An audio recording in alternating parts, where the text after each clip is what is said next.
नमस्कार, मैं विजित आनंद। आप देख रहे हैं प्रसार टीवी।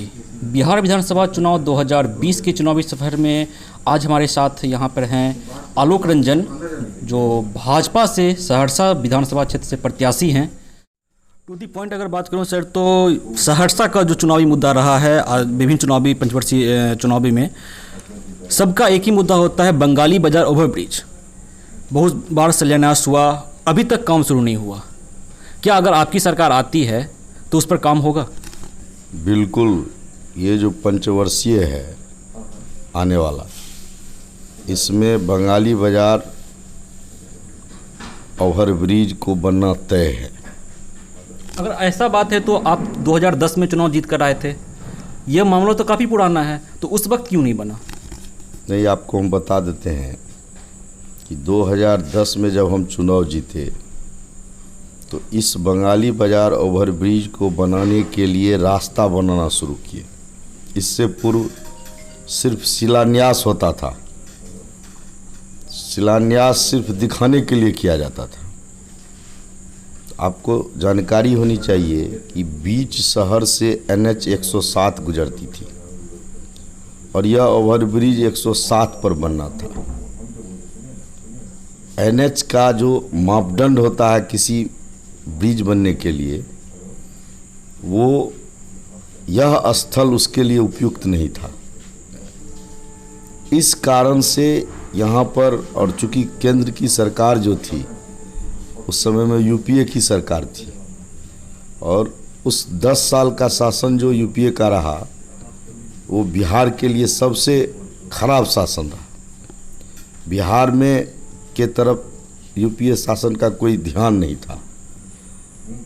UPA शासन के द्वारा कह दिया गया कि ये पूरा अतिक्रमण सहरसा शहर का हटा दीजिए, तब हम इस ब्रिज को बनाएंगे। अब आप सोच सकते हैं कि इतना घनी आबादी का शहर, उसमें यदि आप एक ब्रिज बनाने के लिए पूरे आधे से अधिक शहर को उजाड़ दीजिएगा, बन सकता है क्या? तो जब हम 2010 में विधायक बने और इसकी जानकारी, इसका टेक्निकल जानकारी हम लिए, इसके बाद हम इसको ले जा कर के, चूँकि यह, और वैसे भी कोई NH सड़क बीच शहर से नहीं गुजरना चाहिए।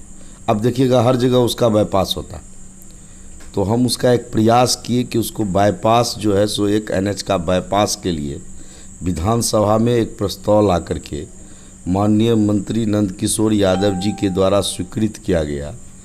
और जो आज वो बाईपास सड़क जो है सो अब उसका बहुत हद तक काम भी शुरू हो गया, ज़मीन अधिग्रहण हो गया, और इसका परिणाम एक ये हुआ कि अब सरवा ढाला पर भी एक ओवरब्रिज बनेगा। और जब ये NH से बाहर निकल गया तब ये सड़क ट्रांसफ़र होकर के PWD में चला आया। अब जब PWD में आ गया तो उसका मापदंड के हिसाब से यहाँ ओवरब्रिज बन सकता है।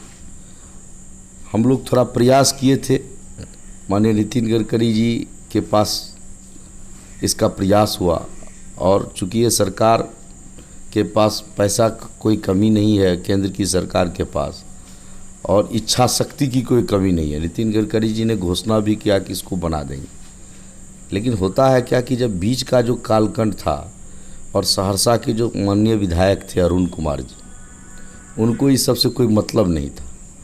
और जब कोई कार्यक्रम को, कोई काम को आप यदि आगे बढ़ कर के नहीं कराएंगे तो वह काम आगे नहीं बढ़ता है। इसीलिए ये 5 साल का जो गैप है इसी प्रकार से यह रह गया। हमको पूरा विश्वास है कि आने वाला जो समय होगा बिहार का और ख़ास करके सहरसा का, इस पंचवर्षीय में इस सहरसा को एक नहीं 2 ओवरब्रिज मिलेगा।